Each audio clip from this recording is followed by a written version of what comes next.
Hello everyone, it's Irene. I hope you're all having an amazing day. Welcome to an in-depth exploration of a hidden gem of the fashion world, which is texture, an incredibly useful fashion tool. It's a fashion secret that can transform your look completely, and we are delving deep into the art of using texture to create stunning outfits.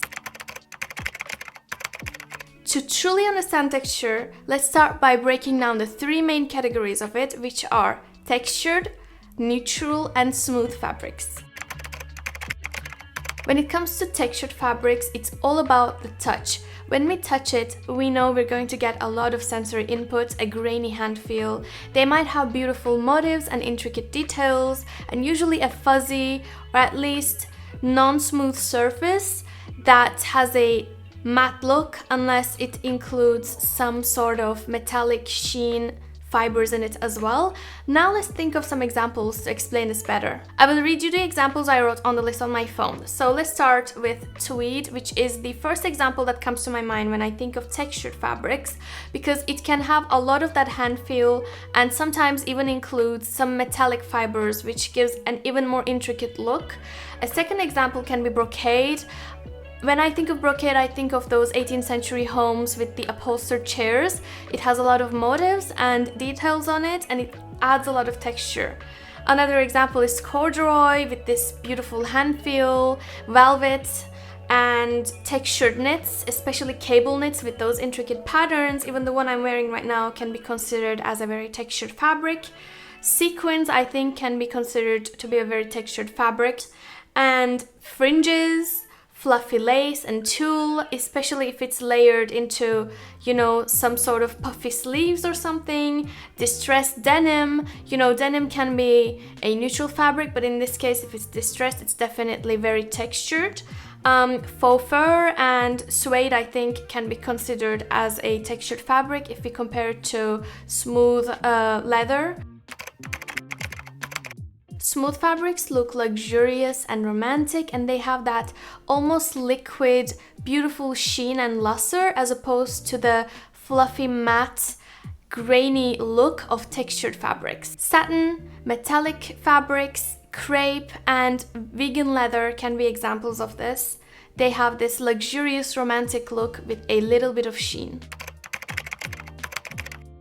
As their name suggests, neutral fabrics are the middle ground. They are neither too fuzzy nor too smooth, and they're easy to pair with anything. Certain fabrics that we wear often in our daily lives, such as twill, cotton, linen, and jersey, can be great examples of this. So now that we have our fabric basics down, it's time to master the art of combining textures. We have three main combinations that we're going to talk about today, which are heavy texture, low texture, and balanced. Let's first talk about heavy texture. This is not for the faint of heart. It's the bold choice, it's the expressive choice, and it's hard to pull off. It can look kind of crazy sometimes, but if you know what you're doing and if it's the right choice for you and your personality and your just general vibe, it can look stunning. The first example that comes to my mind when I think of this is Chanel. They have those textured tweed jackets with metallic fibers going through, the quilted bags, the fuzzy socks, the pearls and the metallic jewelry. All of these are very textured, very bold, but in the end the result is very refined, elegant, and beautiful. Now let's talk about balanced. As its name suggests, we have to take one end of the spectrum, either low textured or a heavy textured item, and pair it either with the opposite end or a balanced in the middle fabric. For example, if I take lace, which is a textured fabric, and I pair it with a satin skirt, it's going to look amazing and it's going to balance each other out. It's neither going to look very textured nor very smooth. And I can do another approach and take a chunky knit and pair it with my non-distressed normal denim jeans, which is a balanced fabric, and it's going to look pretty balanced and normal, but beautiful and elegant. This is what it means to create a balanced outfit, and it's one of the ways that most people tend to dress outside when we go out. Now let's talk about low texture.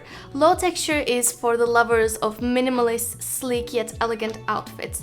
So think Kate Moss, for example. I think that 90s minimalism has a lot of great examples for this kind of look. And my favorite look, for example, would be a satin skirt with a turtleneck, simple t-shirt. And the way to create this look would be to pick out some low textured items and either match it with another low textured item or a balanced textured item. This way you can create something in the lower end of the spectrum that is going to look so refined and elegant and so beautiful at the same time. When it comes to unbalanced textured outfits, our intention and expression is the key, and our self-confidence can really help us pull off these bold looks and feel great in ourselves and experiment and master the art of texture. One of the best ways to incorporate some textures into your outfits in a subtle yet effective way is through accessories. Do not underestimate the power of a jewelry or a textured bag or a nice smooth belt. And you can check out one of my other videos about accessories to find the right ones for you. Remember that texture isn't only about fabrics, it's also about all the different sheens and finishes that items can come in, and experimenting with mixing and matching those can be a really exciting way to upgrade your outfits. So we've unlocked the fashion secret of texture today, and remember that your style is a reflection of you, and texture can be a powerful tool to help you express yourself even better. If you enjoyed this in-depth guide, remember to hit that like button and subscribe for more fashion insights. Thanks for joining me, and I can't wait to see you in my next video. Bye!